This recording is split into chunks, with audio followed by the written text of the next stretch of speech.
we're actually doing a real enemies to lovers and contemporary, which only works if the people involved are fucking crazy. Quack. Welcome to the Little Duck Book Club with Duck number 1, Ren, and duck number 2, Anna. And today we have a special selection for you, made by Ren, actually. Usually I recommend the unhinged books, and I'm like, look at this little thing I have here, and you indulge me. This time it was the other way around. I feel like you're misrepresenting things, because I feel like you were like, oh no, you've read those and you've liked them, so I've wanted to read them, so we should do an episode. I did not say we have to do this together. You were like, no, I wanna. Okay. We are talking today about The Foxhole Court by who? Nora Sakavic. Thank you. By Nora Sakavic. It's like I went in completely blind. Considering the Which fact is that fascinating to me. Considering the fact that I've been on Tumblr since 2012, this whole fandom has always, I've just waved at it from a distance. Like, I've never entered. I knew it was about sports, point, dot, end of sentence, and that people were very, like, passionate about the characters, and that it was queer. That was all I knew. That's so fucking funny. This is the funniest way you could advertise this book series to people, because, like, sure, yes. Do you want queer rap? Do you want characters of color? Do you want a cool sports story which has the vibes of a sports anime? Don't mind the mafia bits. It's very normal. I promise you. I'm a normal book about sports and queer people. Don't mind any of the, like, ableist, homophobic, most discriminating language in here. It's like, it's fine. It's fine. We're having fun here. But yeah, I didn't know anything about anything. And then I got into the book and I was like, oh. And I remember, I think it was in our favorite book series video, when you were like, this is like 2016 Tumblr writing. Or like that's kind of the vibe.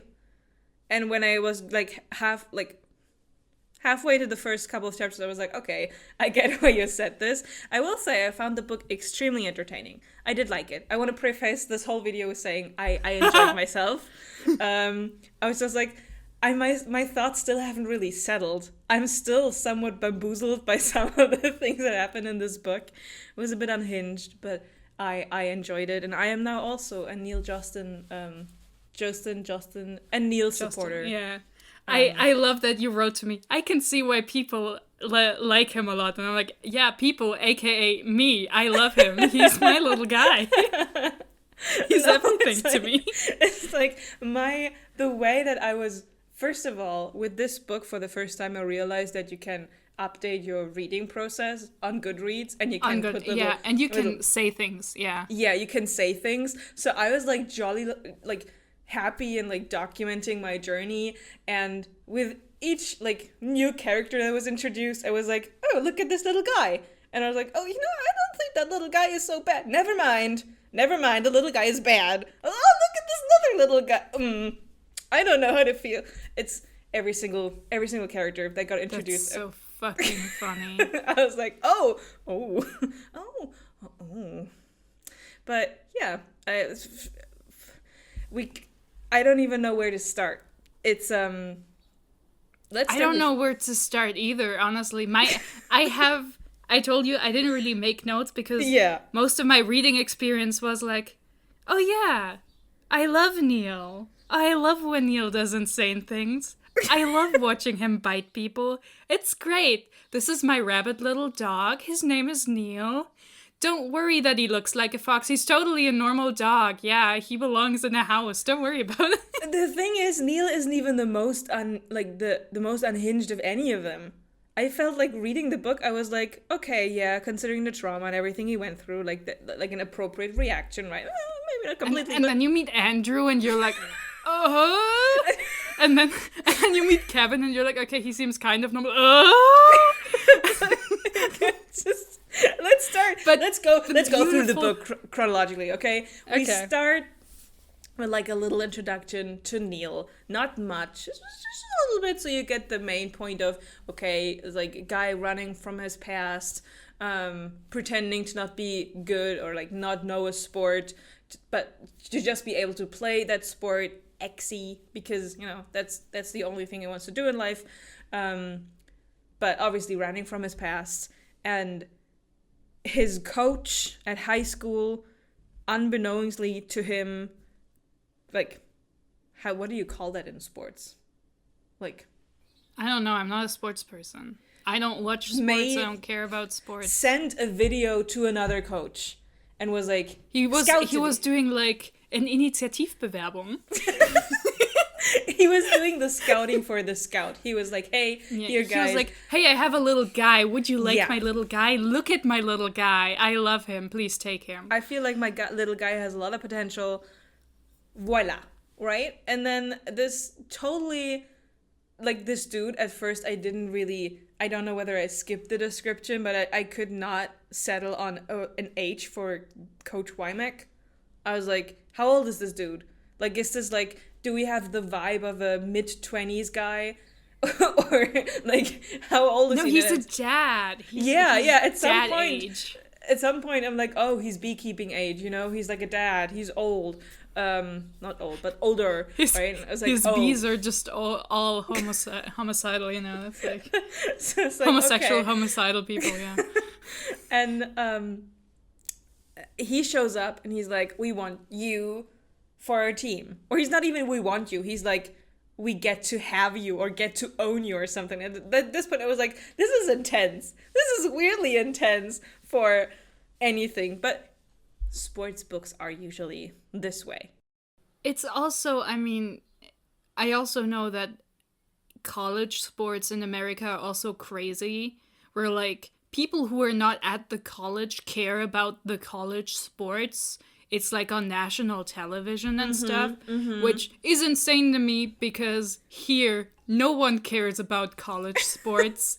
No one gives a singular shit about college sports. I think in Germany you still have some of like the stipendiums and stuff. For sure. For sports people. But it's like, if you're into sports, then you will probably know, but not to the extent that you just described. I'm sure, like, professional teams look at those as well and recruit from them sometimes, but we also have like sports schools that go age like 10 to 16 anyway, so I think they're more likely to recruit from those anyway, because younger people are, you know, usually easier to train and better because sports just like that. But you know, it's just funny to read about this and just be like, I remember reading this when I was a teenager and going, who's doing this much for college sports? This is crazy. I was like, this feels insane, but this is America, so this might as well just happen. I had the same thoughts when they described all like the stadium and like just the sheer size and like amount of money that went into this sport, because it wasn't even like fantasy baseball or fantasy football. It wasn't football. We're talking about fantasy lacrosse. Like fantasy lacrosse, but it's more violent, so I guess that appeals to Americans. That's what I said. We need a stadium that seats 75,000 people. We need this. Right? Don't worry about it. We need this jumbo size. Well, anyways, the coach comes there. Another thing I wrote down. I know this is like totally nonsensical, but for some reason, Coach Wymack is giving me like a variant of Inspector Kogoro vibes. No, what? You're insane. I don't know why, but the more I was reading it, is like, imagine if like Inspector Kogoro became like the coach of like. Wait, do you mean Kogoro Mori? Like, Ranmori? Yeah. He's not he's like a private detective in the series. He used to be an inspector, but like. See, what if he like. alternative universe, right? Due to some shit that happens on a case, he drops out of the police. He becomes like no. He becomes like this begrudging dark character who tries to, rehabilitate. I don't know why. I was reading this comparison this is like something my mind could never have come up with. You are crazy. This is insane. It's like ChatGPT could like, not. ChatGPT could Wymack never. has like tribal tattoos, wears a wife beater. He probably has like longer hair. Like the vibes are so different. I don't know how to deal with this. Your brain is magnificent. What? You are crazy. Came up in my mind. I was like, you know what? This makes sense to me. He's like an evil version. Anyways. I mean, Kogoro is already the evil version of himself. Like, he drinks all the time. He gambles away the money. He makes his underage daughter do all the housework. Like, yeah. He's already the evil version of himself. He's just also stupid, which is, Anyways. A coach comes in, already very intense, very weird. And then Neil tries to run away. Neil is like, you know what? Best solution in this is to just book it. So yeah, Neil's like, I love running. I am going away. Goodbye. Like backflips with the middle finger up. And then gets pummeled I think it's like the stomach or something. Yeah. By one of the exy bats. And you're like, yeah. Oh. And then there's another beef I have. I don't have beef with this book. It's another beef I have. There's like we get introduced to Andrew Wynyard. Minyard. I'm sorry.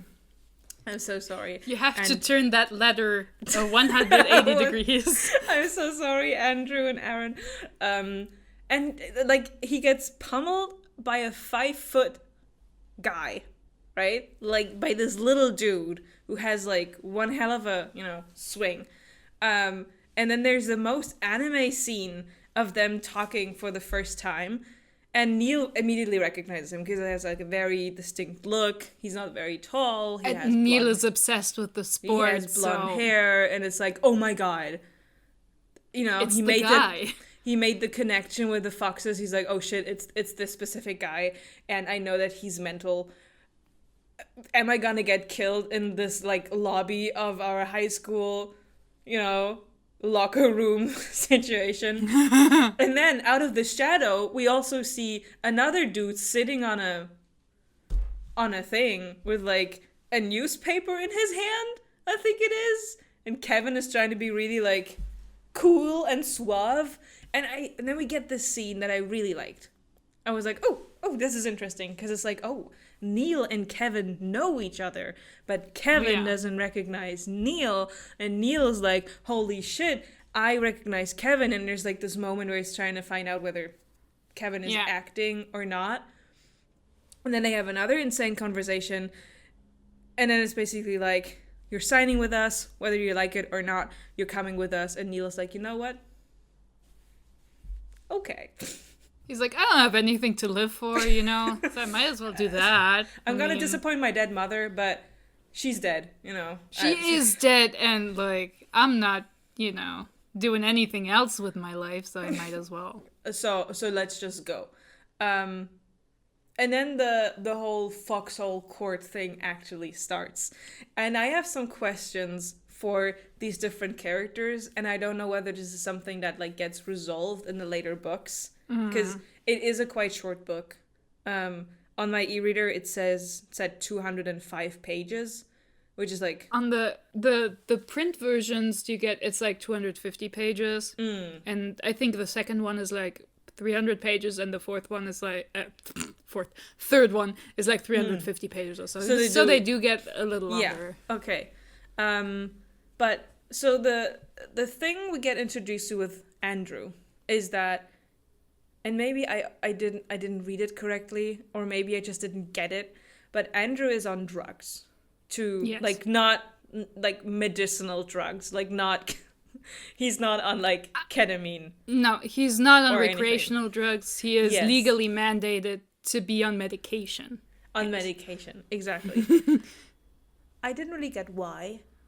Like there's this big thing of Neil figuring out that he gets picked up from the airport by Aaron, quote unquote, who's one of the twins, Andrew and Aaron. And then Neil finds out later, due to his detective mind and skill, that it actually was Andrew who picked them up. But it was like, oh my god, so weird. Andrew behaved completely different. And like, with his mind powers, he realizes that Andrew was not on drugs when he picked them up from the airport. But he seemed kind of chill as Aaron. Yes. So I might expose myself here because it should have been obvious, but why does he even have to take... They all say that if he doesn't take the drugs, he goes crazy. But he is more crazy when he is on his medication. The thing is that he is on the medication because it's supposed to make him more chill. Because he got forcefully put on the medication because he assaulted like 4 guys, and they were like, okay, you need to be on something because there's clearly something wrong with you. So he's on something that is like makes him happier but a little more chill, or that's the idea behind it.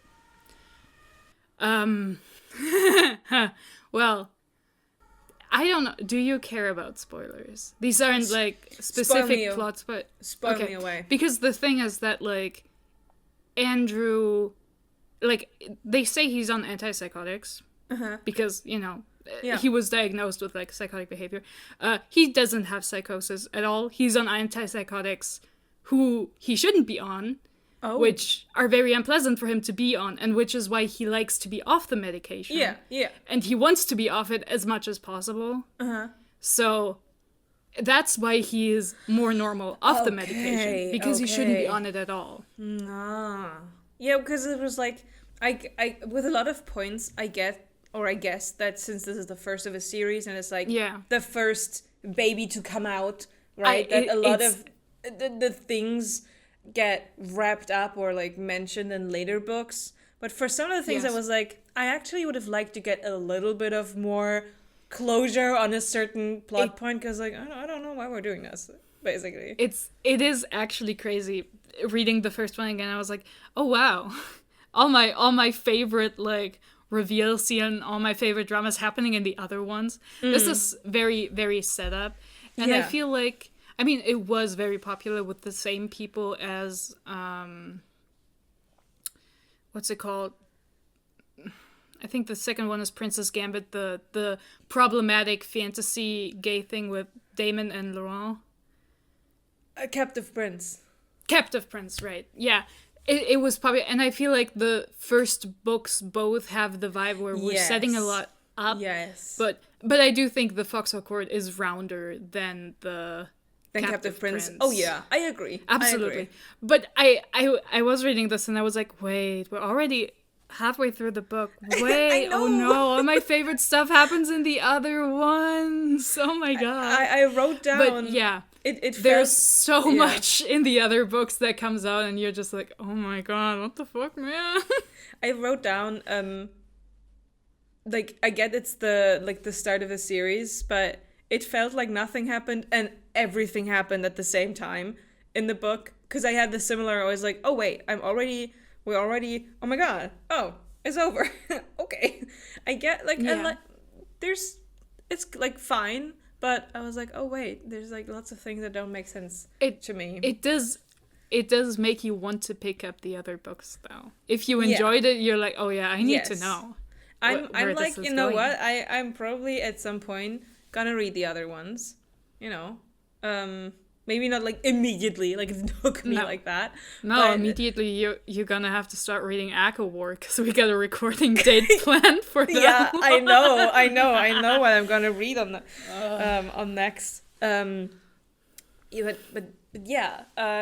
So we meet the characters we now have met are Andrew, Aaron, because we meet the real Aaron too, right? Andrew, Aaron, and Nikki.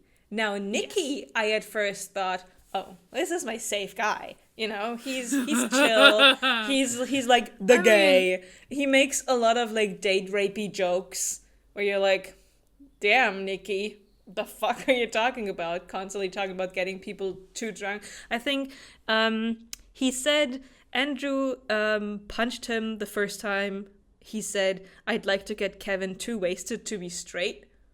Where it's like, you know what? You deserve that. It's like, I'm not even mad at Andrew for punching you for that sentence. At first I liked Nikki. Then later on I'm like, Nikki, you fucking bitch ass. I swear. You're like, Nikki, I don't like you anymore. I was like, not friends with Nikki anymore. It's just Dan and Matt and Neil over here. These are the three characters I trust. They can't move into the dorms because of some university dorm shenanigans that I didn't really understand. So Neil moves in with Coach Wymack, which I thought was actually kind of nice of him to do. And there are some like nice scenes with like Neil and the coach, like that. Oh yeah, that show the sort of like trauma and like reactions. Yeah, no, they're very good for characterization for Neil. You're yeah. Like, oh, okay, yeah.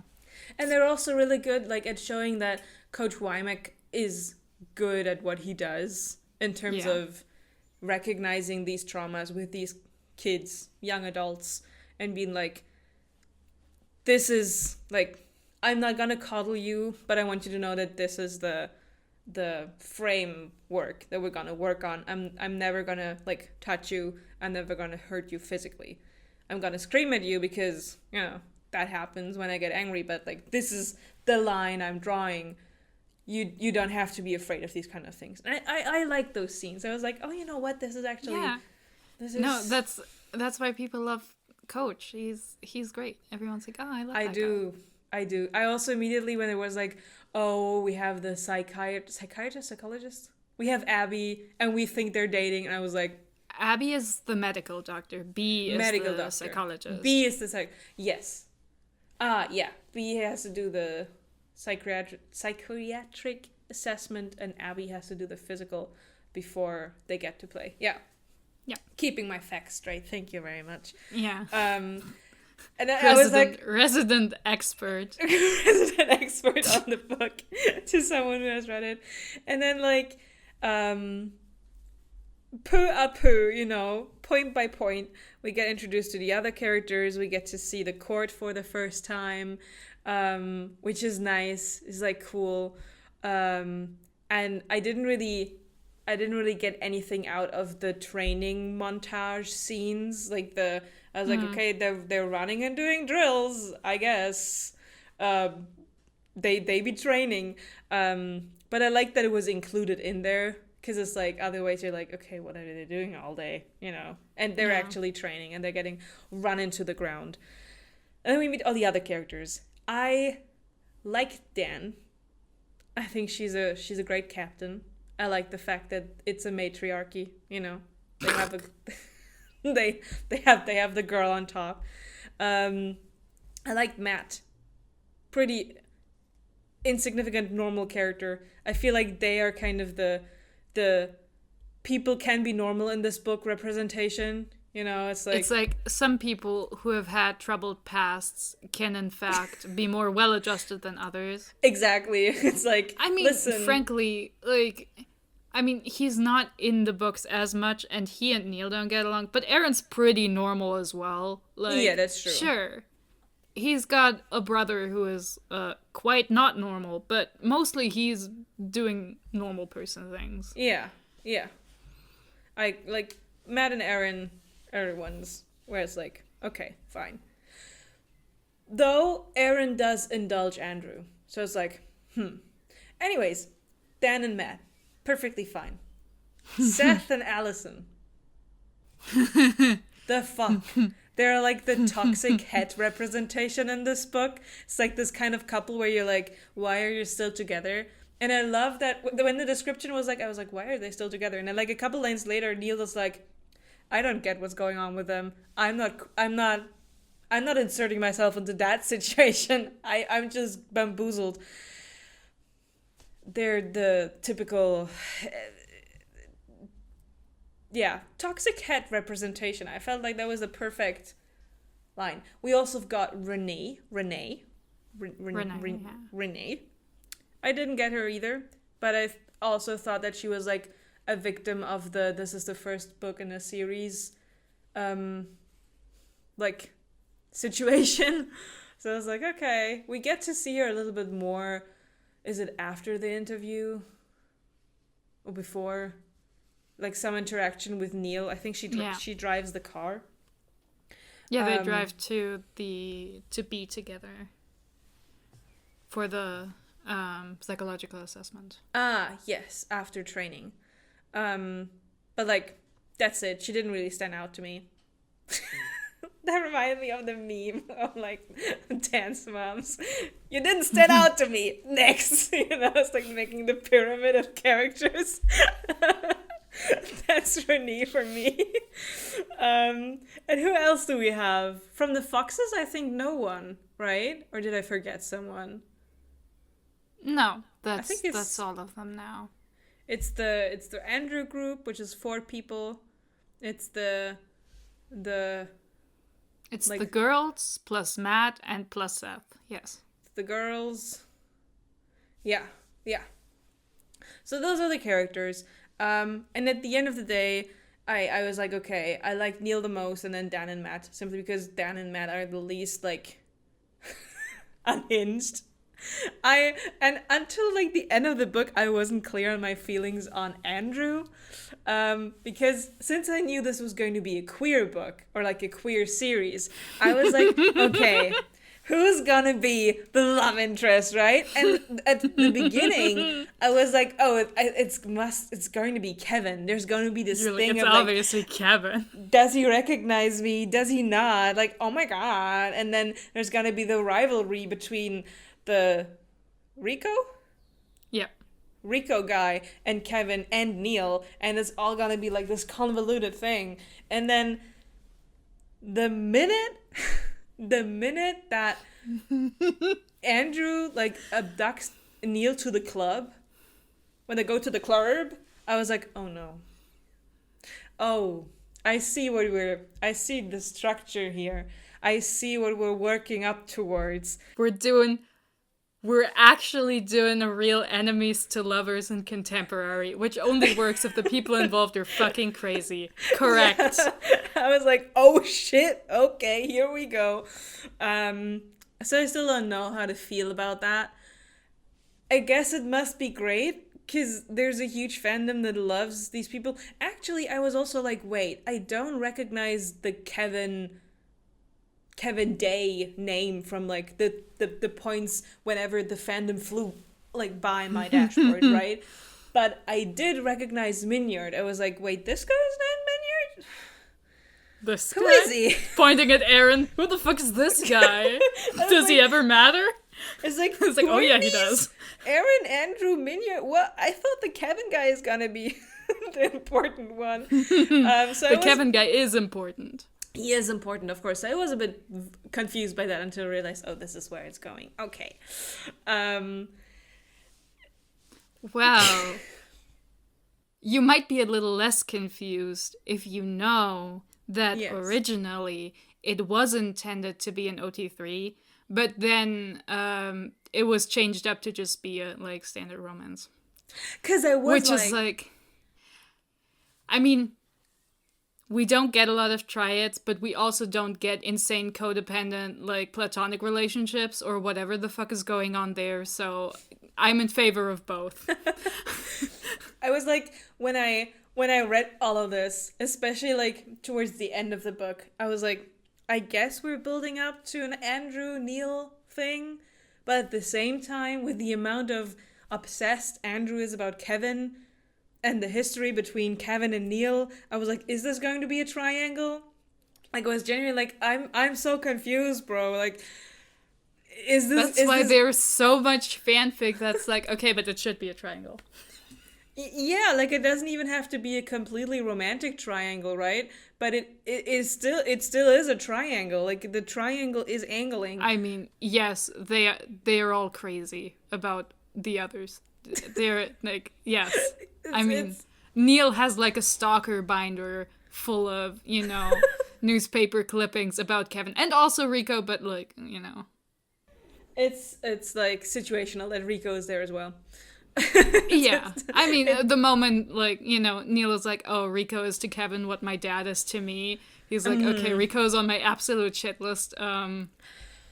We gotta talk about, okay, so the whole training thing happens, and then we find out more and more about Neil, and we find out that his dad is evil Mr. Evil.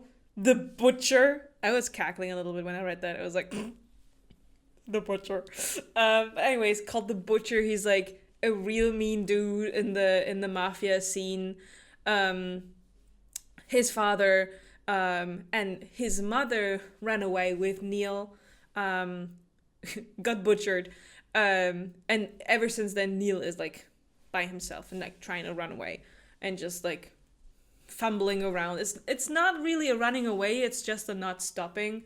I guess he's having a bad time. Is a more accurate description, because it's not like he has a goal, like a I have to go there. He's not running towards anything. He's just I can't stay in the same place. He's just not stopping, basically. And where did I want to go with this? Ah, yes, we find out about that, and we find out it's somehow connected to Kevin and Rico, because Rico's family is like the Yakuza. Or they are the Yakuza. They have connections. I mean, like, Rico's family, like, is, like, the sad offshoots. Like, they're, like, the leftovers. His brother is, like, the real Yakuza. And he's just, like, they're like, we have a spare. So, like... Should Ichiro die in an accident, I guess we have a second guy, but for now we don't really need him. It was He's so just funny there. Because I don't know about actual Yakuza family structures. I don't know whether this like is an actual thing. But I don't know either. But to me it's just very funny. It sounded like, okay, I want this character to have a certain connection, relation, feeling, situation in this universe. And this is how I'm gonna make it happen. All the firstborns get to like be the Yakuza. I mean, that's also how the sports works, right? Like with the leagues and stuff. I'm like, that doesn't sound right to me, but I'll accept it. Whatever, man. I want an entertaining story. This is insane anyway, so... Sports have leagues. Like, that's a thing that exists. To just say, I'm gonna chop my Yakuza family in half. But it's just like, but the way it's like, they have a giant sports stadium for a sport that was invented like 15 years ago and it is inexplicably insanely popular. Like all those things, it's like, okay, I'll accept it because we want it for the fun, insane gay people to have fun playing their sports. So I don't mind this. But this is a sort of like unreal thing that is happening. That was... The next thing that got dropped in this like little bit of a lore part, I'd say. Like there's a part of the book where there's lots of training montage with this and that, and then whenever a fitting prompt comes along, there is some background lore drop from Neil. In order for you to actually understand what's happening in the book. That was another thing that I thought was so weird.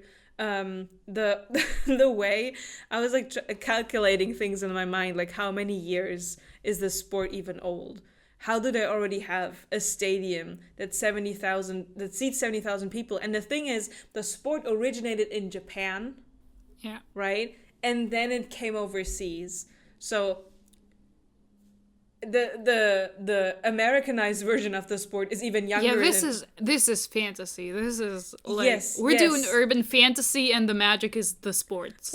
Congratulations. It took me out a little bit, but then I was like, there's other things. I prefer this over someone doing weird rearranging an actual sport to fit the narrative they're trying to. So I'm like, I'd rather have a weird fantasy sport. Like, sure, let's do it. I don't care. Like, go sports.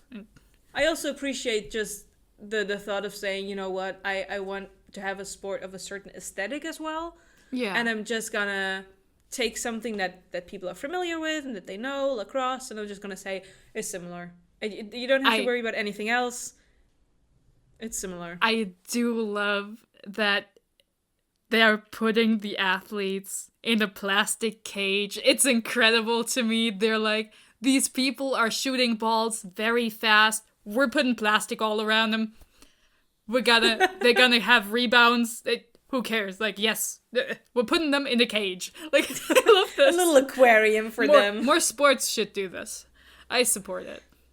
I mean, you know, it does make for the engaging fact that you can also bounce balls up the ceiling. I think that's really cool. No, I think it's really fun. I love it. It's like, yeah, we're having fun. It's crazy. At some point, I was like, this feels like 3D air hockey. You know, like the thing you play on the tables when you go just in a 3D sort of way where you always use the sides and the floor like for everything. I thought it was a cool idea. And I have to say, my only connection that I have to lacrosse is Teen Wolf. I don't have any other lacrosse. I think in Mean Girls at the end, Regina George also plays lacrosse. Yeah. I mean, my connection is also, I have watched Teen Wolf, and also there is, I think, one movie of Die Wilden Kerle in which the villains also play lacrosse. Really? Yes. I only watched the second Wilde Kerle, so with the vampire, which is really funny to me. It's like, we're playing soccer. Also, there's a real-life vampire who skates. He's the villain. It was one of the excursions we did in elementary school. Like, you know, the one where you could sign up to go to the cinema. That was the only Wilde Kerle I watched. The vampire one when I was in elementary school, and the vampires were scary and I hid behind my jacket. Aww. That's really cute. I just know that, like, a lot of people I knew when they were, like, a little bit older, like 11, 12 or whatever. Yeah. Were really into the vampire guy. They were all like, you know what? Yeah. Which makes it, but it's still funny. I'm like, he's a vampire who skates. Like, skateboarding plus incredible choice. I love that. Honestly, the Foxhole Court has the same vibe as that movie. Right? I mean, that's the thing with, like, sports stories. The sports take, like, a center and, like, they're way more important in the world than, like, in the real world. So you're just like, why is everyone so crazy about sports? And then you remember, oh, they have to be because they're in the sports story. Maybe it's also because were never, like, the both of us, we were never that much into the sports when we were younger, and we're still not really into the sports now. Like, we both work out and enjoy activities, but, like, not in a sports fan kind of way. Because I imagine, like, for some people, especially the soccer fans in Germany, it is that intense. No, I mean, that fans are crazy, but I feel like most players are probably not like this. I don't know, man. Like, I mean, come on, like, Neil, like, sees the court for the first time and he's, like, ready to make out with, like, the like court itself. He's just like, oh, bury me here. And it's like, Neil, this is a sports stadium. You have to die somewhere. Sorry, this is not appropriate. I don't remember who of the other characters, but one of them is like, oh, I see why Kevin picked you. You're just it was Nikki. Up. Nikki was like, oh, okay, yeah. I get why he chose you. You also want to make out with this floor hump. Yeah, do you're whatever. Also crazy. Okay. Yeah. But yeah, so that's like that all was like fun and like completely understandable. I liked all of the sports related scenes a lot. Not just the workouts or anything, but the physical that Neil has to get with Abby. I felt like that was this scene where you're like, oh, that's a great scene. Yeah. Because as the you know person reading it, you're also realizing that like, oh my god, Neil, there's so much wrong with you. You are Abby in that situation. Yeah, you're just like, I want to hold you gently. And even though she was like, I'm not gonna like, obviously not gonna say anything to the others, because unless I think there's like a real endangerment here. She is still in a situation where she's like, oh, I kind of want to talk to Neil about this, because you have to remember this is an adult woman whose job is to take care of these young men like, and women. And she sees like a branding mark from like a hot iron, and it's like, oh shit. I mean, and like, I think also the bullet wound is pretty concerning. Yeah. But it is so funny because you have Neil's narration. Abby's just like, it's okay. I've probably seen worse. And Neil's just like, I hope you haven't. Because it's like, it's pretty bad. There's a lot. The thing is, I have to expose myself again. When Neil Neil doesn't have a lot of luggage. He only has his one like duffel bag that's like filled with stuff. And in the beginning, since the narration also keeps things from you, since it's Neil narrating everything, there's something very important in there, but you don't know what it is. Yeah.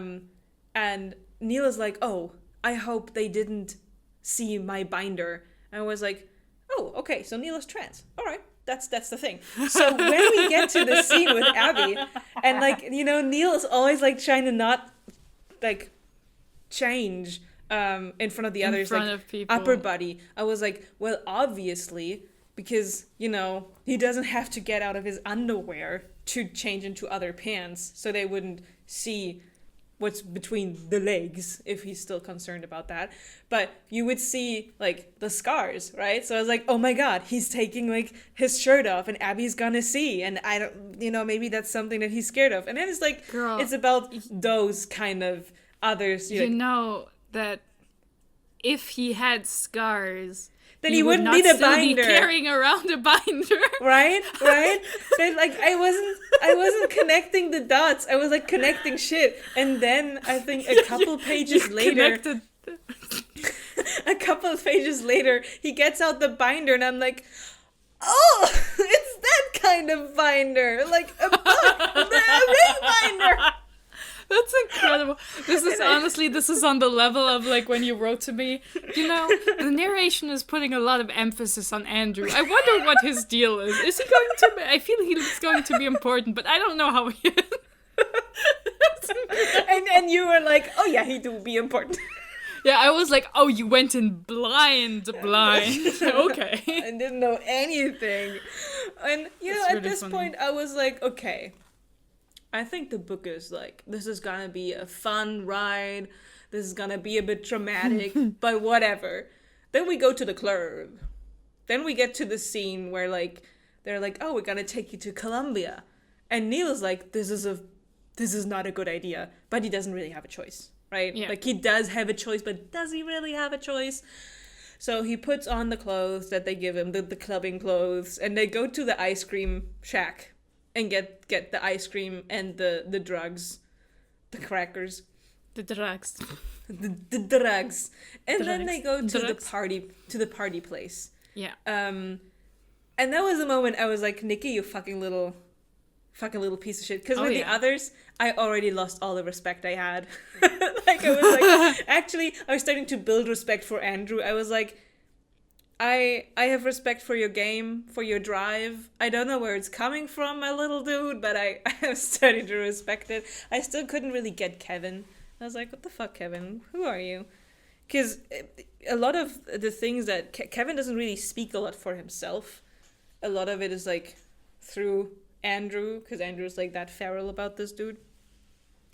And then the whole involuntary dragging people onto the dance floor, making out with them, giving them more drugs while kissing them, and inappropriately groping them things happen. And I was just like, I just wanted to hold Neil. I felt so bad. I felt so bad for trusting Nikki. I was like, I should have known. Like, all the date rape jokes. I was like, they were not jokes. They were jokes, but also, they were not quite. Like, oh my god. And I actually thought that the reaction of Neil afterwards was totally validated. So he doesn't remember anything of that night. He just wakes up in this other house.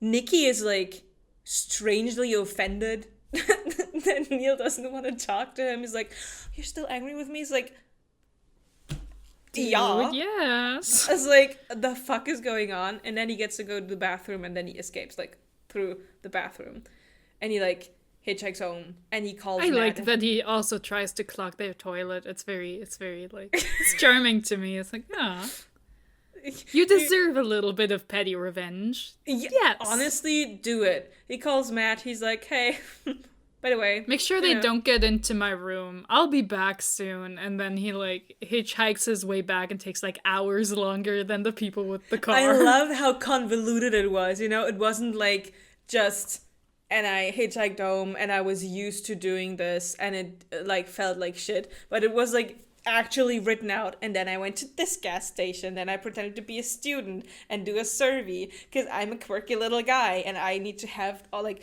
these alibis for every single right, because I can't just be like a young dude passing as a teenager or whatever. That's suspicious, and people remember that, right? But so people are like, "Oh, that was just a student. Yeah, he's probably living somewhere around here and hikes around, so he can ask questions." Yeah, I love getting insight into his brain. It's like, oh wow, you are crazy. I mean, deservedly so. I mean, it's appropriate, but it's also like, oh my god, man. It's like you really see that to a certain extent. You're like, I understand why you're doing this. At the same time, you're like, oh, okay, that a bit like, crazy going. It's funny. It's like you're like, wow, Neil looks a lot more reasonable than other characters, but it's like that's just because you have Neil's narration. If you look at him from the outside, he's a fucking crazy person. It's so funny having seen snippets from the sequels where he's no longer the POV character of him, where other people just perceive him. Oh yeah, well, Neil's story is done after the trilogy. Then we're doing Jean Moreau, who I also love. He's not in the first book yet, not really. He's just mentioned, but then we do his like trauma recovery. So. But Neil, Neil had his coming of age at the end. He's like, okay, yeah, I'm ready to live my life now. I'm it's good. Nice to know that this does happen at the end. Oh, it has a very happy ending. You know, considering the visual I have of you right now, I don't feel like you're telling me the truth. No, Neil is very happy at the end. Like straight up. No, it is a good straight ending. Up, bro. Well, queer up, I guess. No, it is like legitimately like it's a good ending. Yeah, it's okay. I'm gonna trust you on that. No, it's just like the things that happen to make it possible are just very funny. In hindsight, it's like calling it a happy ending is funny because a lot of things that happen are like, well, that's not normally what people assume in like a contemporary work to be part of the happy ending, but that's how it goes. Okay. But yeah, after that club scene, and honestly, I think that's one of the only scenes in the whole book where I was like, why? Like, I get sort of why, but then I didn't really get why. But I think that's something that happens in books. Not every scene has like this big, because we knew that Andrew was an asshole and was like going to certain extents to do things. We already knew that Aaron is the enabler in this situation and goes along with it. We knew that Kevin does the shit that Andrew does. Kevin has zero backbone. It's very inspiring. Kevin is like, these like little worms that you have the string on it and you can just, and Andrew is the one pulling the string. And he's an alcoholic worm on a string. Very true. and then like the only quote unquote the only thing that we find out is that Nikki is a piece of shit and deserves to be part of the Andrew crew, basically. But with a lot of the other scenes, you're like, oh, okay, there's a secondary reason why we do all of this. So I guess that was the only one I didn't really get. But anyways, throughout all of these scenes, I think this is the arc where it gets introduced the most or used the most.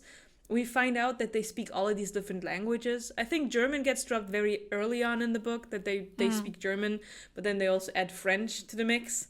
And I just could not, being German, I just could not get this out of my head that they just start like German Gen Y speak, because that would have been the Germans. Like, it's incredible to just imagine that. It's like, damn. And his name, I mean, he doesn't speak German, but speaking about somebody named Kevin in German is extra funny if you were alive in Germany at the time, because Kevin was like a name that has certain connotations which are not positive. So it was really funny. It's basically at the time, if you were a teenager in, let's say 2012, 2013, something like this, and you were named Kevin, you were the joke in every single situation. You were like, so fucked. You were so fucked. I felt so bad that currently it's Yannick, by the way. Currently the Yannicks of the world. I don't know any teenagers, so I didn't. I'm listening jokes. And learning. Well, Yannick is more like I think it's more like a soy boy joke thing, you know. Oh, well, that makes sense. Yes. Yeah. And also because there's like 12 ways of writing Yannick. So it's also like it's the part of the joke. It's the one German name we have that mimics what happens in like the American, you know, in Utah and stuff, where they're like, this is Jacqueline, written with 7 Y's and like a CK and like whatever, like, you know. Yeah. So it's just that made it extra funny. To have them like switch to German. And it is really funny. Also because Neil has lived in, I think, Austria and Switzerland, which means he knows Schweizerdeutsch. That is also true. And imagine him like rapping the Swiss German dialect. I mean, at that point, I don't think the people who just learned standard German would understand. They'd just be like, what language is this? What is he saying? We don't know. It's a secret weapon, right? He just whips out the Swiss German. Grüezi. Grüezi. Grüezi miteinander. Normal. Anyways. He's taking out the Almdudler, you know. Like his little Nussgipfeli. Anyways. No, it's great. It's so fucking funny. Nothing against the Swiss. I love the way it just sounds very charming. There's an LE added to every single word. It's my favorite thing in the world. And so many umlaute. I love it. Oh, they can't get enough of them. It's really beautiful. It sounds so cute. Very sweet. But yeah. Where were we? Yes, that part gets introduced. And I thought it was like fun and interesting to have this language part there, because it's like, okay, we want the character to be able to have like an up towards the others, because he understands what they're talking about, and this is a way of getting inside information on a situation that otherwise would be even more confusing to a reader, not even mentioning that it would be very confusing to Neil. So we both, the reader and Neil, get like some insights into the secret machinations of the Andrew crew, which I thought was quite fun. And then there's like training, and then something about leagues, Edgar Allan changing residency district. We find out that Kevin really doesn't have a backbone in the situation. Kevin having a beautiful breakdown and Coach being like, here, start drinking. Because Kevin's like, I'm self-medicating my anxiety with copious amounts of alcohol. Yes, this is a good decision. That's why Wymack has Kogoro vibes, because he's like, bro, I understand. Here, let's go have a drink. And then I think my favorite scene of the whole book happens, which is the interview.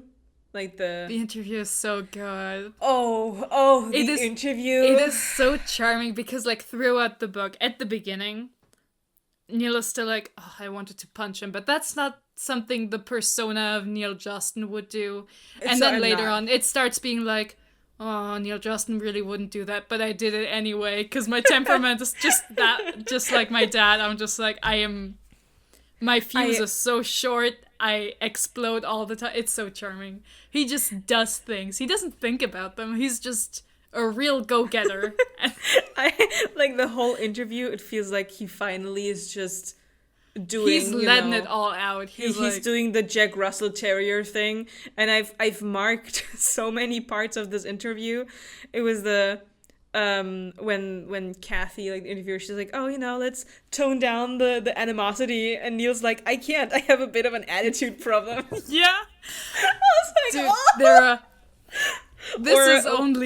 This is only the first iconic situation where Neil just lets loose on Rico. In the second book, at the banquet, he has another iconic monologue, which is so good. I also love the one where it's like, everyone only knows the only reason Palmetto qualified for the division is because of your coach. And he's like, oh, funny, I'm pretty sure that's how Edgar Allan got qualified. And it's like, he's got all the zingers. It's like, he's coming left and right, It's like, finally we get what we've heard in his monologuing from the POVs, right? Yeah, all he's his really pettiness, letting it all out. The way he describes the other people, every time he calls Andrew the M word, it's like, Neil, you can't say these things, right? And then he lets it all out on Rico, and it's like, it was so satisfying to watch. It was great. I loved that scene. I also loved him afterwards being like, oh no, Rico's coming up towards us. He's like, we're just walking away. It's like, oh, get away. He's like, I love actions, but I hate consequences. I leave after I do actions. The consequences are catching up to me. No. Literally, catching up to me. So I really, that was my favorite scene, because I also love these kind of scenes where it's like, the conflict is there and you can't get away from it, because realistically they can't get up from the couch and leave the interview, right? And Rico does have an upper hand. He knew that Kevin was going to be there. It's like the foxes are caught out, and it's so theatrical because Kevin and Rico have matching outfits and that kind of shit, right? And Neil's just off to the side, and then he's like, no. You will stop being mean to my Blorbo right now. I may also hate Kevin Day for being fucking annoying, but I hate you more. I hate you and your fucking family even more. It's so good. So let me have at you. Of course, the fallout from the interview is not that nice. No, obviously. Seth gets killed, and it's like, oh shit.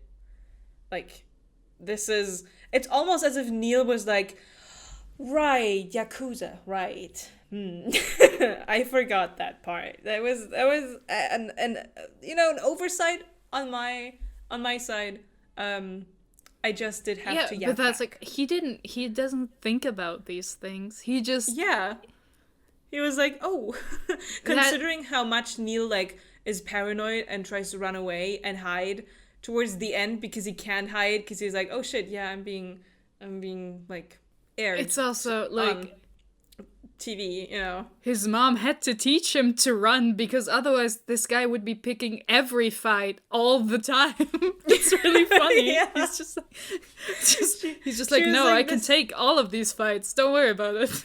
She's like, this is also for your protection, okay? Don't. No, I mean, it is for his protection. Yeah. From the beginning. But it's just so fucking funny, man. In between the interview and Seth, we actually have the first big game.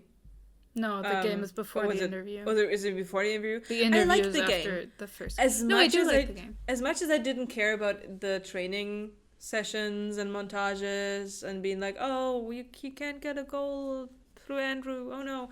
I liked the game. Against the jackals. I did have to chuckle a bit about the gorilla. It's like, oh no, don't, take care of the gorilla. And Neil's like, why would you call him gorilla? And I'm like, because he's a fucking silverback. They're not gonna call him gorilla because he has long arms, right? Obviously. It's like, Neil, read the room. Honestly, read the fucking room. I thought it was really nice. for the first time, I was like, oh, this XU sport is like, they're doing things and they're catching balls. And I like that Neil scores 2 goals. I was like, very well done. Very well done, Neil. Good for him. You know, it's like finally we have some moment of I'm good at this sport and I deserve my spot on the team and I'm having a great time. Finally we got that moment for Neil. And I was like, thank God. Because there was a lot of, you know, not knowing how is it going, and where you're like, as a reader even, you're like, is Neil good enough for this team, for this league? Like, what is he doing? And then you're like, and then it turns out that like Kevin's expectations are just insane, and it's like, no, he's actually pretty good. Like, yeah, don't be a hater, Kevin. He's not that bad. Yeah, exactly. So I like that. It's also because we got to see Dan in action as like team captain and like directing people, and I thought that like I had a blast reading. No, the game's good. I like that we get like some characterization from the other team as well, especially because like they're gonna have a second game against them like later on in the story, so we get like a nice, you know, mirror moment. Oh, this is like the second time. Let's see how it goes this time. It's nice. It's fun. Is there gonna be another standoff between Neil and like the girl that's like on his opposite position? I don't remember that part. She nearly decks him, and then she has to be called away. Yeah, or she'll like get another yellow card. But at the time when that happens in the story, a lot of other things have been happening that are somewhat more important than that. Yeah. Okay, all right. Yeah, a lot of things happen, and it's like it's not a fun ride. For a lot of it, it's like there's some real serious things happening that are not really fun, but they're important. But it means you can't always write about the funny or just entertaining bits. Right, game, interview, and then we have another. When Seth, like, they find out Seth dies after their second club outing. Or during? No, I think while they're after. At the house. They're back at the house. Yeah, already. They're back at the house. And I get that we probably need the first club scene to kind of symbolize the second club scene a little bit more about the way that... I mean, we need the first club scene to show, like, what Andrew's willing to do to get answers when he doesn't trust people. Yes, I know. Like, it's... Like, you're like, I don't get why the scene's there, and it's like, it's pretty spelled out. Like, people talk explicitly about why the scene is happening. I just thought that I already knew that Andrew was fucking unhinged and would do anything. But showing instead of telling is appropriate and nice. So we have the second club scene. And it was like, when I was reading, I was like, Nikki, you better fucking don't. I've got my eyes on you, Nikki. I've got them glued onto you right here. Yeah. And Nikki behaves, and I was like, okay. Good for you, Nikki. I also, because this was not something I noticed. I'm also not the club person. The fact that he gets like the closed soda can in the second instance, I was like, oh, right. Because Neil's also like, oh, I should have gotten it closed the first time, I guess. I feel like that was like a little life lesson going off in Neil's brain, being like, so this is how people do things. I should remember that the next time that I should get a closed beverage like this with just a glass and some ice in it. But also, it's not unusual to get an open or like just a normal glass from your bartender, because normally it's not the bartender that roofies you. Normally it's other people. But you know, normally the bartender's trustworthy. For Neil in that part, it was like, oh, this is another little life lesson to jot down for my personal paranoia catalog. And then we get like some of the more Neil Andrew intense moments where I was like, oh, where is this coming from suddenly? Like, not suddenly, but I was like, things are happening here, I guess. And I there was one thing I was like a bit bamboozled by. Not much, but it was like, okay. I was thinking we were gonna get to see some butcher action in the first book. Like, not a Neil father confrontation, obviously, but like something that makes us go, oh, Rico is not the dangerous, or not just the dangerous one here. And of course, we get to find out about all the horrible things his father has done, by the scars, by the like retelling of what happened to his mother, what Neil had to do to his mother's corpse, out of the danger of what would happen if they were to find her on the way somewhere, because he would find out through like tooth records and shit. Still, I was thinking like, oh, maybe a little threat, maybe a little something. I was waiting for that, because Neil's like, can I trust this 5-foot psychotic blonde man, child, teenager, young man, to keep me safe? I mean, he doesn't really expect it. No, he doesn't, but he's questioning it. He's like, can I really do that? I don't know, I guess I'm gonna find out. He's like not convinced, but it's like, I was like, why would you? Why would you trust Andrew to be able to do that? I don't know. That's one of those thoughts where I'm still like, I don't know. Maybe you can enlighten me. I mean, again, he literally doesn't. Like, he literally in the text is like, looking at Kevin and going like, Mom, one of us has to make it, and it was never going to be me anyway. So I'm just going to try to stay as long as I can. Yes, he does say that. I do remember. That's why I was a bit... I mean, it's not just Andrew, it's also like the fame of it, where it's like, oh, if I disappear, at least, people will look for me and people will know what happened to me. I'm not going to be a nobody that disappears, that nobody mourns, which is like the point where he's at that point.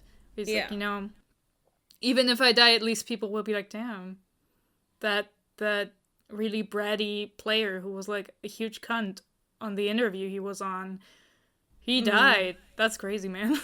That's crazy.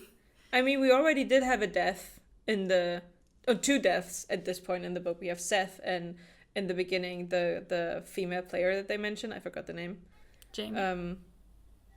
What was it? Jamie. So it's like, okay, there seems to be a lot of death in this sport.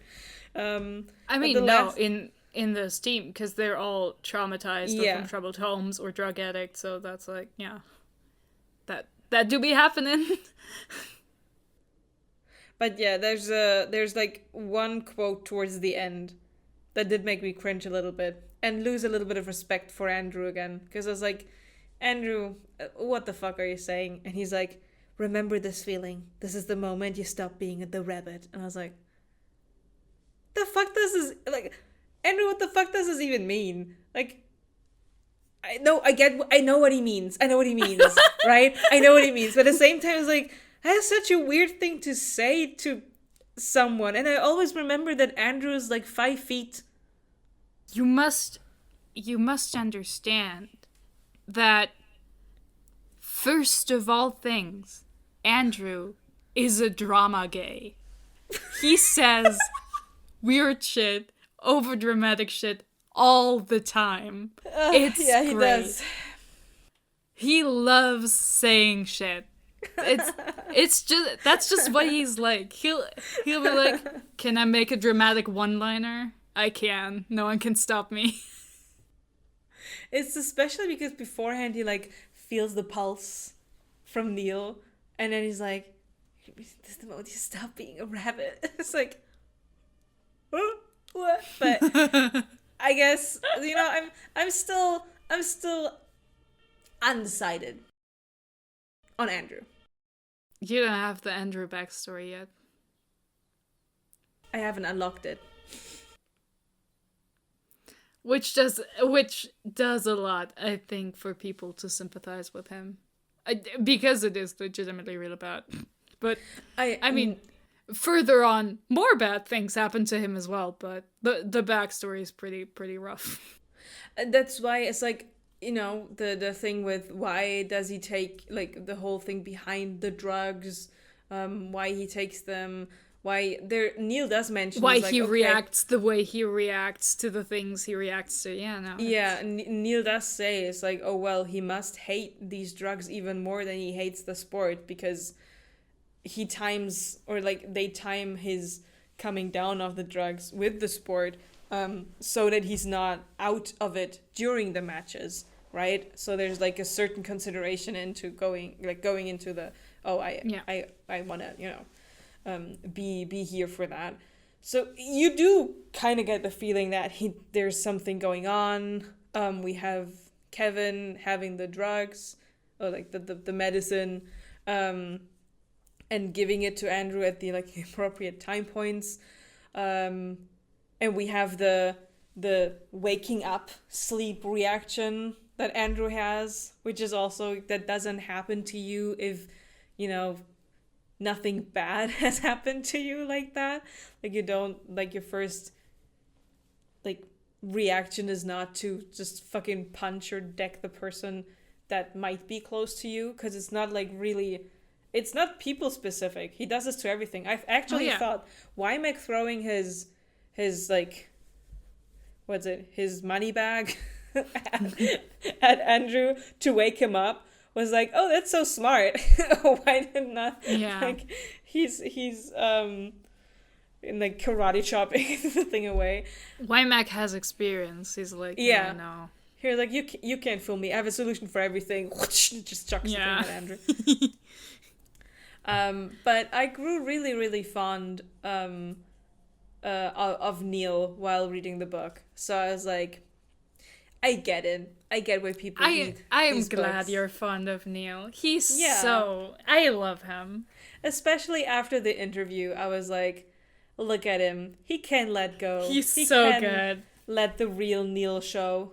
I mean, he's not the real Neil. He has a different birth name, but like, he's Neil to us, Neil to me. The iconic like Rico roast in the second book is also so good. I love when Neil is just like, you know what? Fuck it. It's just also, this whole time I was wondering, who is this artificially fostered Neil, right? Who is this character that he has in his head that he's playing, and at which part does his behavior actually start? And like, because you can't completely act a whole person if you want to have it be believable and consistent. You have to like mix it with your own behavior and stuff. So I was like, oh, when is the Neil reel gonna show? You know, the Neil we get through the POVs. The real Neil. And it's like, oh, when he stops pretending to be a quiet boy and starts being a real fucking asshole. I also feel like in any situation where he feels like there's an injustice being made to someone he even remotely cares for, whether that's his own person or somebody else, as soon as somebody like starts to pull some shit, he doesn't really care the relationship he has towards that person, like the bad things that they've done. He's like, the fuck are you talking about? This is my friend. This is the like, you're being a dick right now, and I'm gonna have you feel it. So I thought that was a very charming like quality, right? It's impulsive and not the best idea, especially in Rico's case, but it's like morally rewarding to read his impulsiveness and to witness. Is so funny. He's just, I mean, his impulsiveness, also like after he finds out someone went through his things, and he immediately goes over to those people and picks the lock, and then is like, picks a fight with Kevin and calls him a cripple and runs away immediately. It's like midway through, he's like, oh, abort mission, never mind. He's like, you know, you shouldn't go through my things, you're an asshole, and oh, actually this is not a good idea. What I'm doing right now is, but he can't stop. Gets one insult, you fucking cripple. Yeah, he can't stop himself. He's like, no. He's very lovable in that way. It's also so his overreaction with some of the things. He's like completely going off the rails, and like any well-adjusted person would be looking at him and go, oh. Everyone's traumatized. Jesus Christ. But no, like, again, I definitely want to read the other books at some point. Like a nice little refresher between the behemoths we have been tackling lately. Thank you, Sarah J. Maas, for writing 700-page books. God, every time I see it and I'm reminded that I have to read it next, I'm like, girl, I don't want to. I was like, spare me the agony. It'll be bad. Yeah, it's ain't that the way, but I can understand why there's such a huge fandom around it. I can understand why people are so invested, because these characters, like, I feel like nowadays, no, I don't want to word it like this, but this is not like a, no, PG is the wrong word. This is not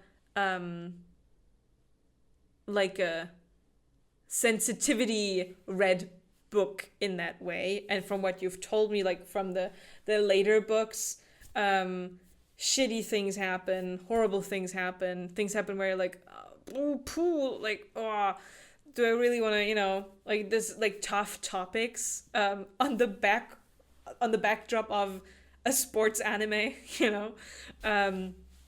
But I feel like if you were to write this now and publish it now, it'd get dragged through hell for not meeting certain, like, I don't know, certain amounts of appropriate, basically, for a lot of readers.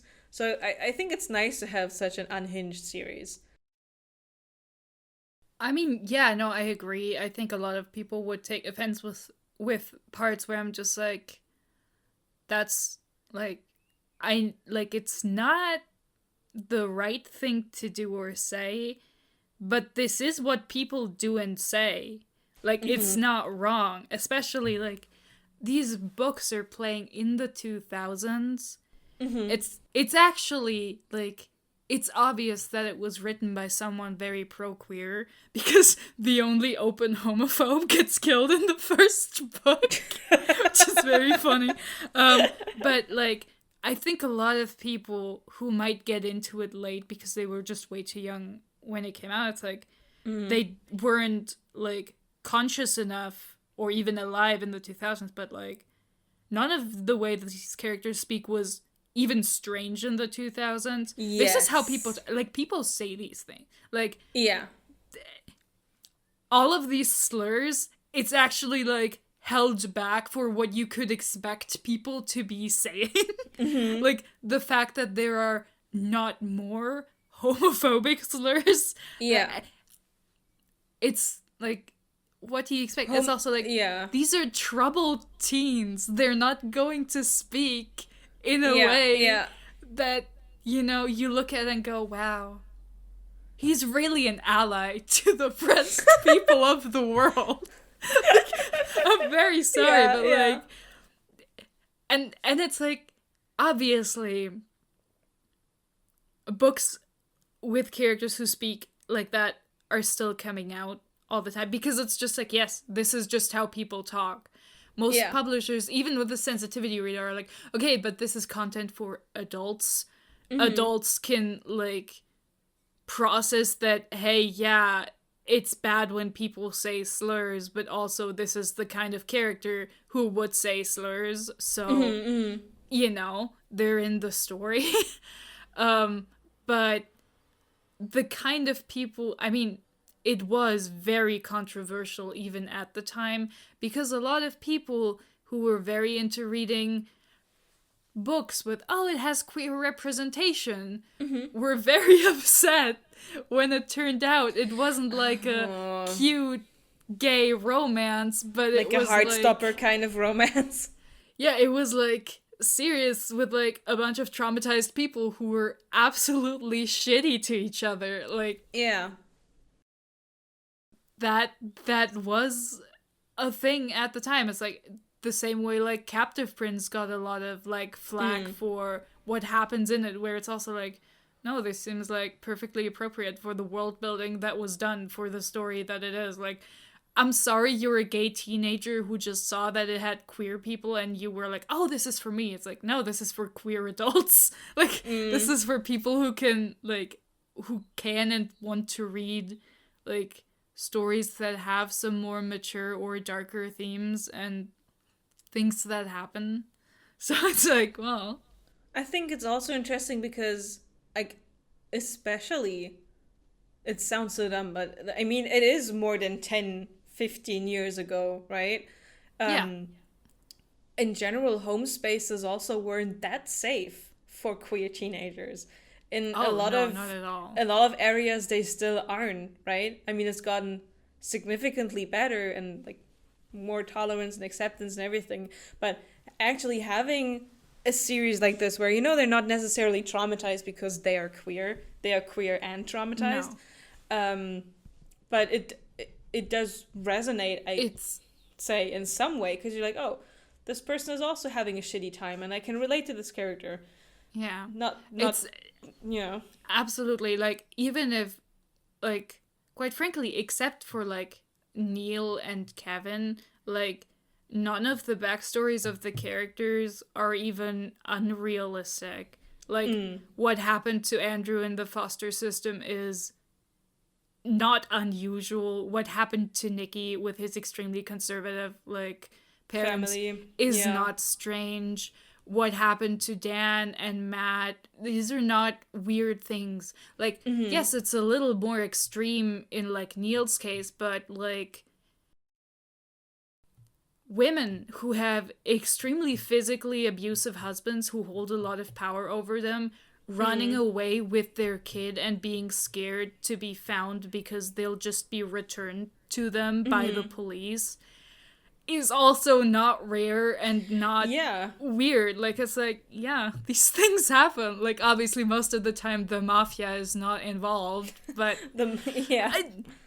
it's, like, legitimately, like, most of these people have backstories where it's like, yes, people like this exist. Like, I'm sorry, like, unfortunately, a lot of people have very, very shitty lives. It happens all the time. And the thing is, there's not even the need for, like, the mafia to be involved, because all the time it's not just the partner that's abusive. There's a whole system that enables this person to be abusive. Either they hide it that well that nobody else knows and nobody else will believe the woman, or there's a whole system of family and or friends around that abuser that would make sure, it's not just that, it's also that just the whole of society is, like, set up in a way that basically plus that child abuse is enabled everywhere and anywhere because most people believe that children are the property of their parents, and really what parents are doing to their children is their business, unless it gets, like, insanely extreme. But even in those cases, it's mostly just, like, afterwards being like, oh, wow, it's crazy that happened. And, like, no one's intervening while it's happening. Yeah. I don't know if that is still the case. I just remember that I was shocked when I saw that. That was, like, from a person that was, like, immigrated from the US to Germany. And they were like, oh, these were the differences that made me realize what a fucked up place the US was. But I didn't know that, like, slapping your child or punching your child or, like, physically abusing them wasn't illegal everywhere. And apparently it's not illegal in the US to just physically harm your child. Yeah, it's because people are like, no, but I need to be able to spank my child if it does something wrong. And it's like, you really shouldn't be. And that shocked me so fucking hard, because I'm like, I feel like this is a universal thing we can agree. Like, slapping people in general or hurting them in general is not a good thing, especially if it's, like, a child. Like, it's a no-go in general, but, like, a child just makes you even more of an asshole.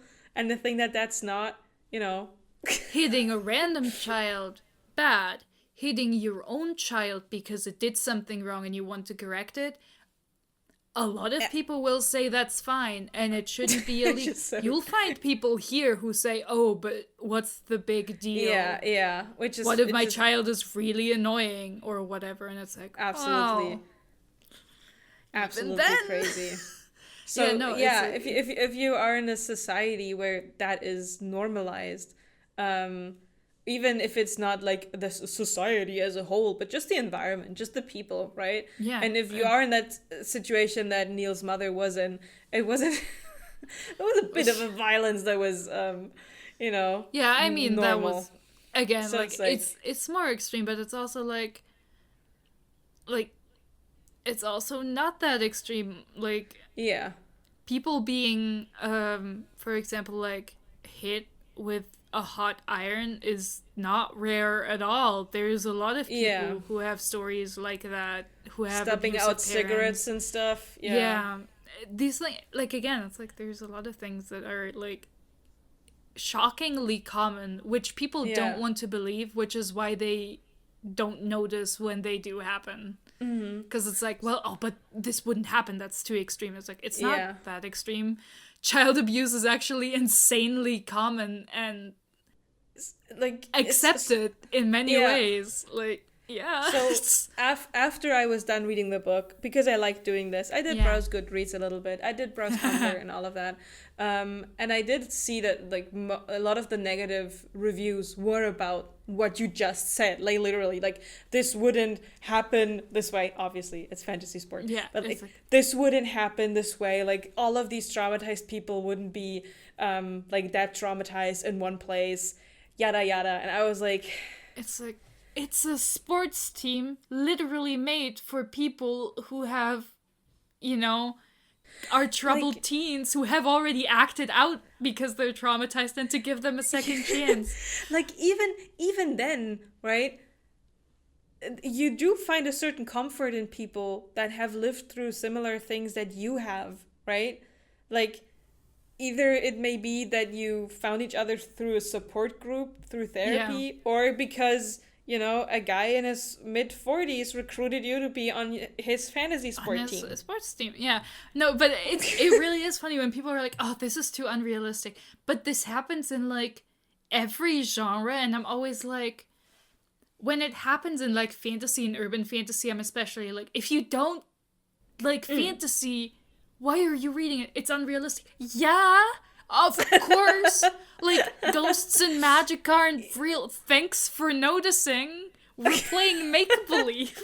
But it's the same where I'm like, again, I'm not a romance reader, but when people are like, oh, it's so unrealistic that this would happen, I'm like, yes, which is why it's a story that people tell each other to feel good about romance. Like, it's like, it wouldn't be a fun, engaging story or a stimulating, engaging story if there wasn't a certain prompt or starting point for it. And it's also like obviously like there are books that are marketed with being, oh, this is very realistic, this is very, in those I feel like it's a valid critique to be like, this was unrealistic.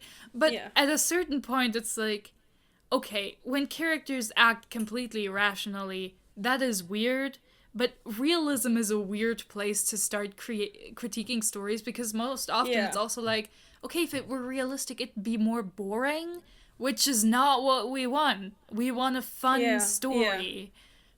What are you doing here? Like, it's like, do you know what fiction is? What are you doing here?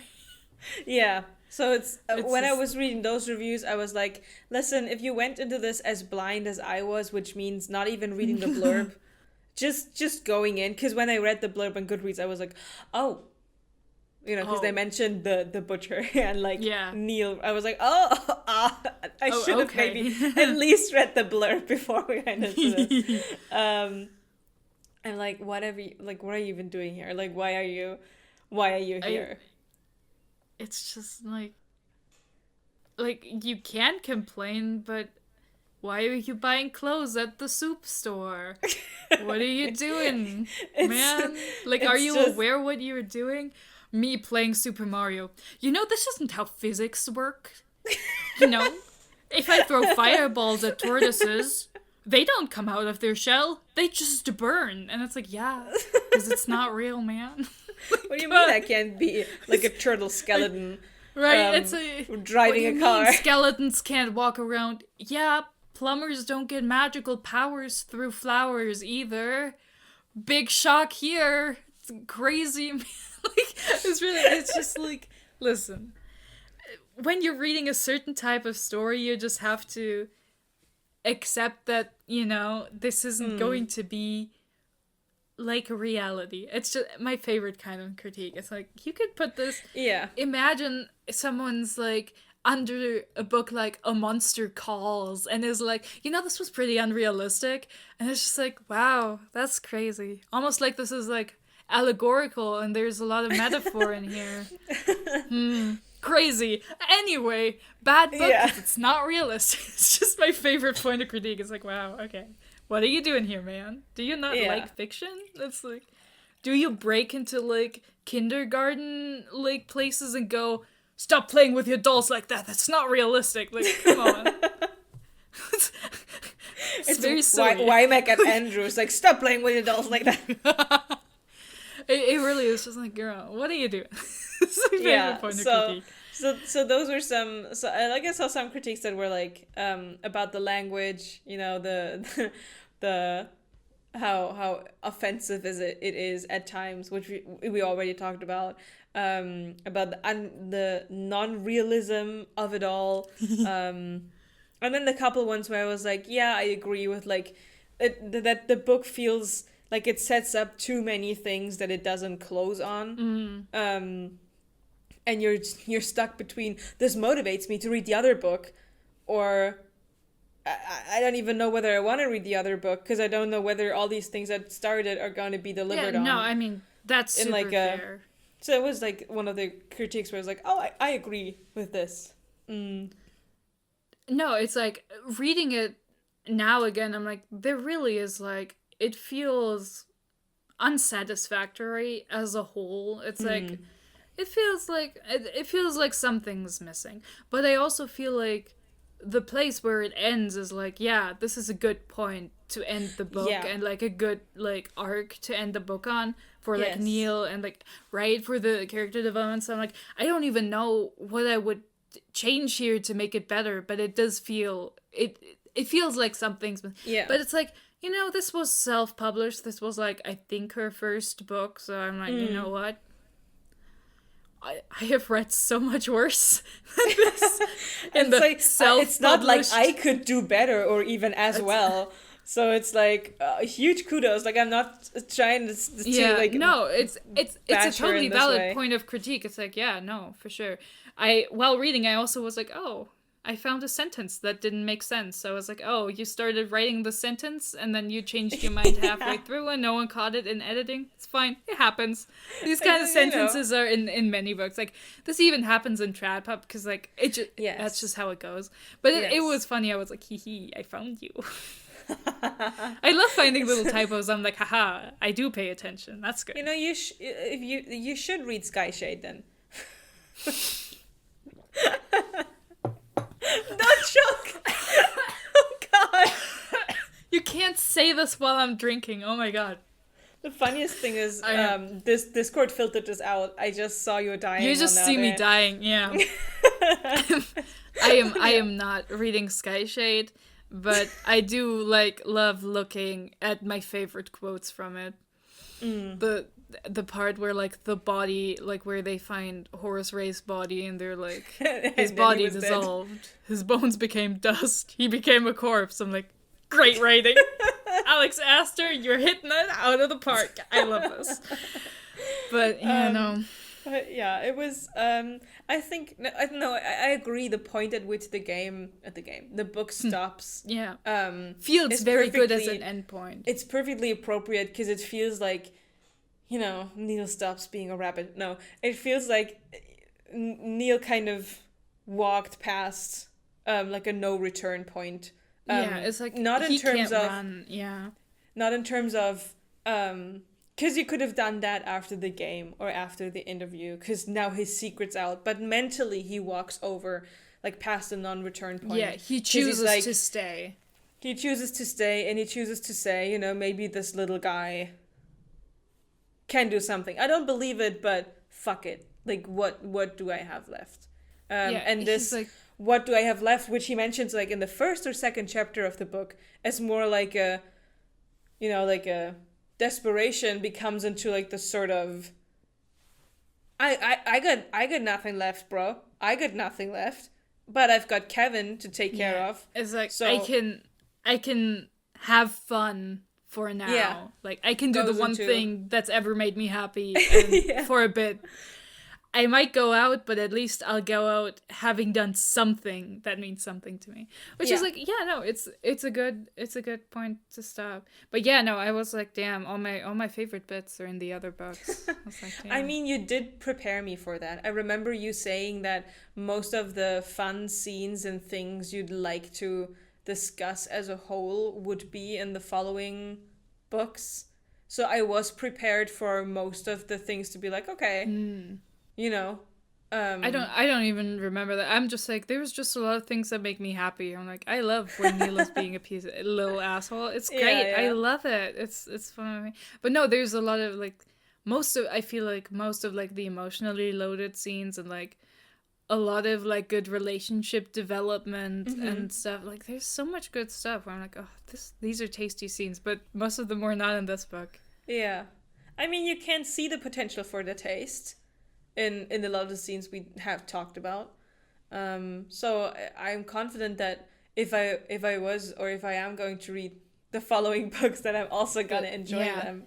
And I'm pretty sure I can confidently say that basically everything meaningful that is set up in the first book is like paid off. Like, all of these like things are tied up. Like, all the little strings are tied up. Like, everything with his father, everything with Rico, like, you learn about all the other characters. Like, yeah, there's just, like, I feel like it gets, like, solid closure at the end. It's like, yeah, it's very, very satisfying. That's nice. And so the first 3 books are about Neil, and then it switches characters. Yeah, I mean, it's also that, what's the first of the sequel series? The Sunshine Court? I think, came out like 1 year ago, 2 years ago. So there was like a big break between. Oh, I see. And Nora wrote all for the game, and then later she was like, you know what? I want to come back and I want to write about Jean Moreau, which is very funny because the main ship of that series is like a fandom juggernaut. These characters barely interacted, or did they interact at all on screen? I don't think they interacted at all on screen in like the first 3 books, but it was set up that they'd be interacting a lot. But I think when the trilogy came out, Nora was not like, oh yeah, this is definitely gonna happen. She had one of the characters set up with a different character. It was like, oh no, they'll be together. And now it was like, oh no, actually everything's gay, actually. Sorry, I changed my mind. Which is very funny to me. I was like, yeah, that does happen to you when I mean, it happens to me too. I'm like, oh yeah, I'm definitely gonna write a straight character. And then I'm like, but what if they were bisexual though? It's like bro's just got a bro. You know. It's just, you know, it happens. So like it's funny to me. I mean, I have no real interest in reading them because like it's a sequel and you hate them. No, it's not. I mean, I think it's more acceptable when it's about characters who weren't really in the other books, where it's like, okay, this is a new thing. But it's also like, I was really obsessed with these books and I'm still nostalgic about them and I still like them. But it's like, these were books that resonated with me because I was a mentally ill teenager. And now that I'm a mentally ill adult, I'm reading about other things, right? You need other blorbos. Yeah, it's like there's so much queer, like, especially now, that wasn't quite the case like 10 years ago. There's so much like queer SFF lit for adults. There's so many like, you know, there's jokes about how like lesbian space atrocities can be its own like sci-fi subgenre just because there's like a good slew of books in that. And I'm like, yeah, that speaks way more to me. I mean, like, right, contemporary just isn't really my thing, and like I'm not I'm not that invested. So I'd rather read new things. And again, I'm like, now I'm a mentally ill queer adult, so I'm reading other things. I have to say the contemporary, the sports get me. I don't know what it is, but I do have a sweet spot for the sports. If you hit me up with like a sports AU, I'm like, yeah. That's lay it out. Fascinating. I don't know where it's coming from, because again, I'm not a huge sports person. No, I don't know why. I mean, if like the writing is good, I will read a sports AU, but only of things I already care about. But it's not. It doesn't seduce me. I don't see sports AU and go, oh. I see sports AU and go, You know, I see sports. Man. I see sports AU and I go, like the Brittany Broski meme, like, You're like, are you cooking? I think you might be cooking. Do I get a sample taste? How many Javik sports AUs have you read? I'm not gonna comment on that. You're like, I invoke my right to remain silent. Thank you. I do. But I have, because fair enough. A lot of the JVIC AUs are also like college AUs, because because they are at university. They're at in Magic the show. College, yes. So it's like just do normal college, right? Normal sciencing. So due to the way the US works, having sports in there as well is just like a given. So it do be like that. And also it's just like I've been conditioned through sports animes, so I think I like sports anime. I'm like more interested in that because the visual angle and the animation that they put into it adds so much. Like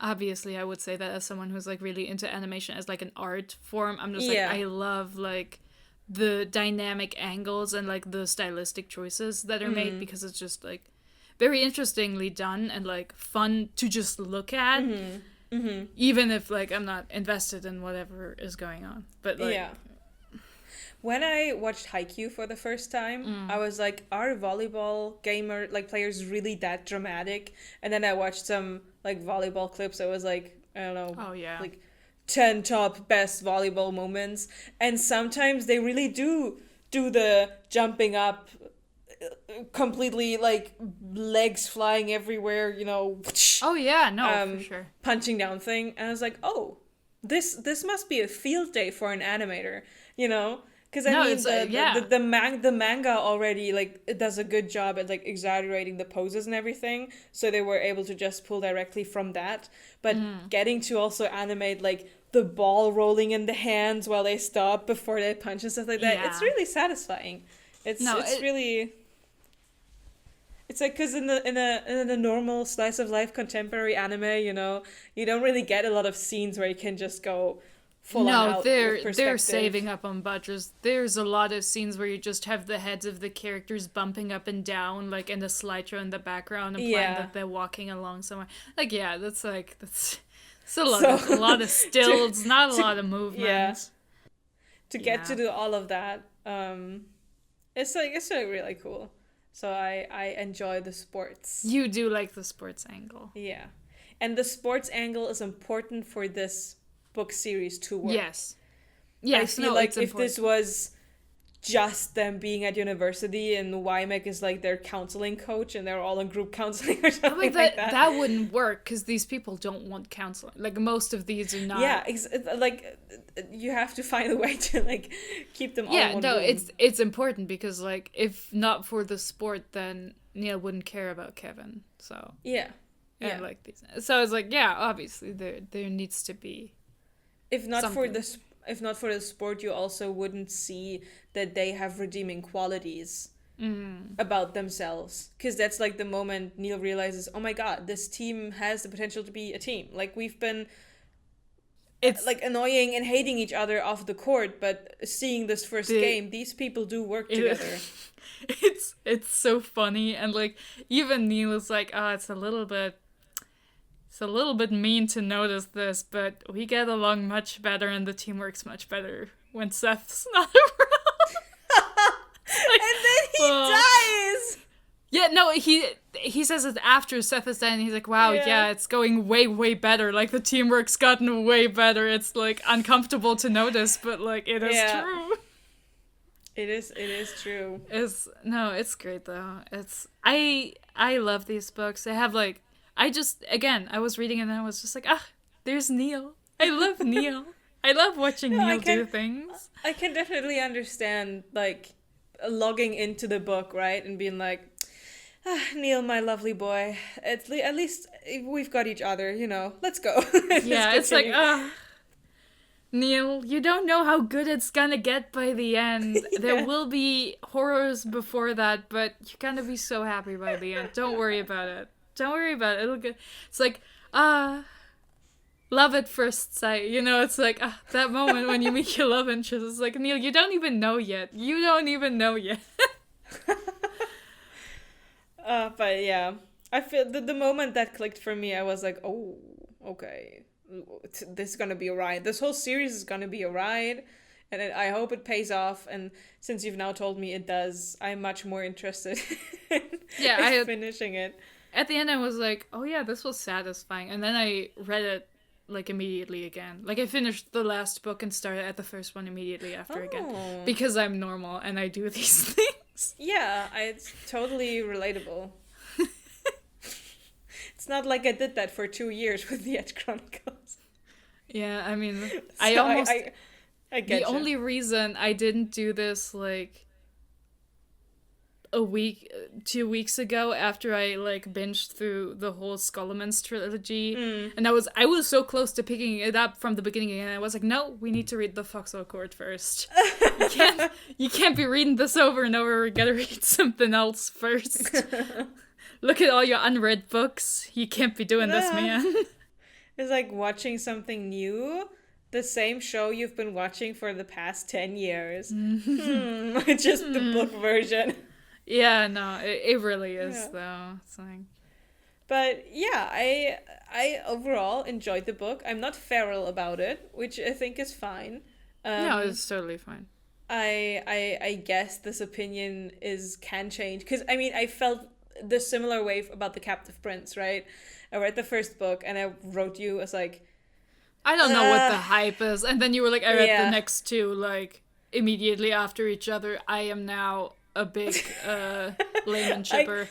I got the other books because I was like, you know what, I do need to see what this is all about. And I was like, a couple, like, I think like 30-40 pages into the second book, I was like, okay, this is great.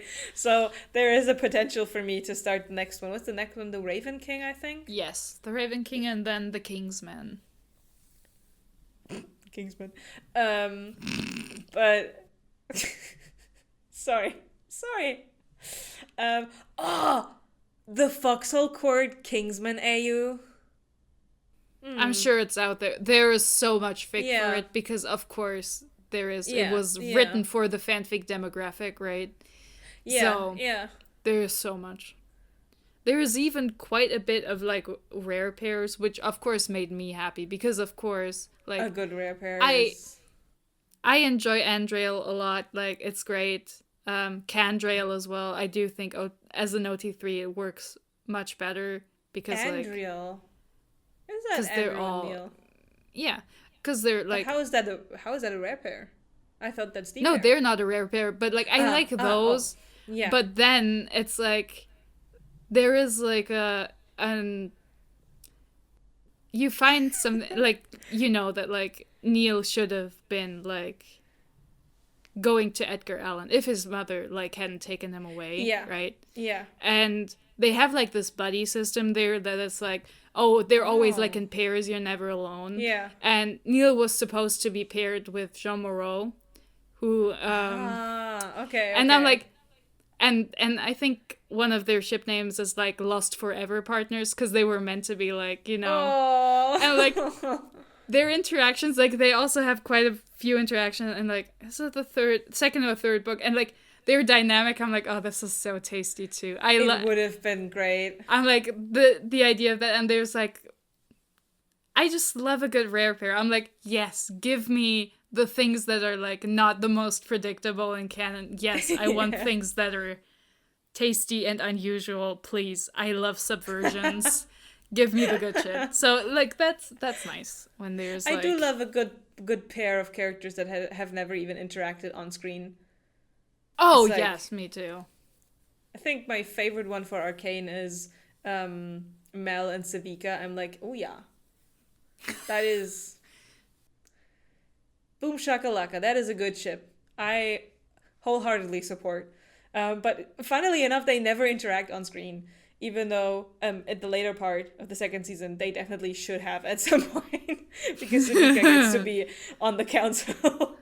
I mean, I myself, of course, I love everything about Savika. But I think, like, Savika and Mel's mom are, like, even, like, that's tastier to me. I'm like, I love toxic old women. You love the toxic old Yuri. You're like, yeah, that's my jam. I also, like, I don't know, to me it also just feels like, oh, people like Mel and Savika, so they're just throwing them together, not because they imagine any chemistry, but it's just like, oh yeah, these two women are left over after we have our other ships, so it feels like a pair of the spares to me in a lot of ways, where it's like, oh, did you even consider the characters? I feel or like is it just because they're both attractive women? I feel like there's other ships that are more like pair the spares in there, but like that's not, like, this is not what the video's about. No, it's not. That's not. I mean, we can just cut this part out if we want to. No, they should listen to our No, it's authentic. Whoever stays this long deserves arcane opinions. Regardless, yeah, especially from one person that never watched it. I saw all the gift sets. I don't care. I've seen all of it, basically. I know everything. You've only seen the shippy parts. Like, you've not seen the actual emotional. You have no ideas which parts I've seen. I have seen several videos that are cutting together, like, all the sexy Savika scenes, which is every scene in which she is in. So this is enough for me.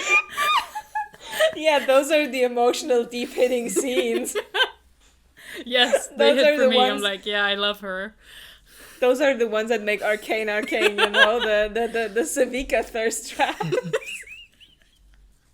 Anyways, getting back to the Foxhole Court, I think at this point we've said everything we can say without me having to read the second and third book. Yeah, no, for sure. I liked it. I think for me it's like a 4 out of 5 stars. Mm-hmm. It's like a solid, good experience that does make me want to read the rest of the books. It's just, I see a potential here, and if I didn't know that there's like this huge unhinged Tumblr fandom, like not a book talk fandom, right? Like the Tumblr fandom. The classic, if I didn't know that there was this huge of a group behind it, I wouldn't really consider the other books.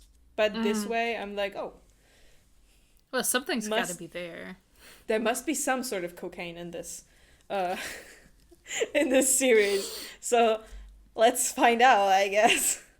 I'm sure there's also people like snorting cocaine. I don't know what's in the cracker dust. What's in the crack? At first, I was like, it's real crackers, and I was like, oh no, it's not real crackers. They're not. Okay. Never mind. There are different types of crackers. Well, that being said, very happy if you joined for the small arcane rant. If you were at the Foxhole Court, please, opinions in the comments. If somebody of you went in as blind and raw as I did, feel free to like write what you were thinking about it. Because, I mean, considering how huge this fandom is, I feel like it's kind of difficult to not.